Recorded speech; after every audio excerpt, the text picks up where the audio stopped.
Hello সবাইকে, আমার নতুন একটি ব্লগে আপনাদের সবাইকে স্বাগতম। প্রতি বছর এনে এই বছরও একটি ব্যাচের পরিসমাপ্তি ঘটেছিল। এই বিদায় মানেই শেষ নয়, বরং এখান থেকে শুরু হয় নতুনভাবে পথ চলার। শিক্ষার্থীদের মেধা ও উদ্ভাবনী শক্তি আমাদের সবসময় অনুপ্রাণিত করেছে, তাই শিক্ষাঙ্গনে তোমাদের অবদান অনস্বীকার্য। তোমাদের হাসি, উচ্ছ্বাস ও কলরব হয়তো এই প্রাঙ্গণে আর শোনা যাবে না, কিন্তু তোমাদের পদচিহ্ন চিরকাল রয়ে যাবে। বিদায় হলো একটি গল্পের শেষ পাতা, কিন্তু তোমাদের নতুন জীবনের অধ্যায় এখান থেকেই শুরু হবে।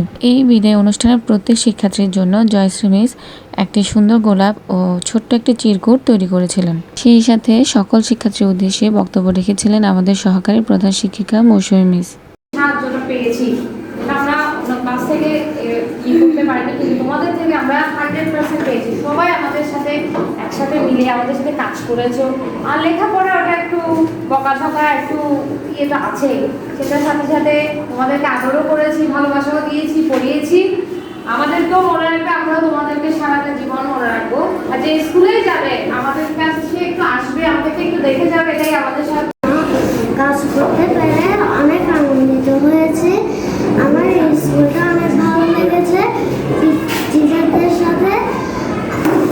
আমি এই স্কুলে ভালো লেগেছে। আমি এই স্কুলে অনেক কিছু শিখেছি, ক্রাফটের কাজ শিখেছি, ড্রয়িংয়ের অনেক কিছুই শিখেছি।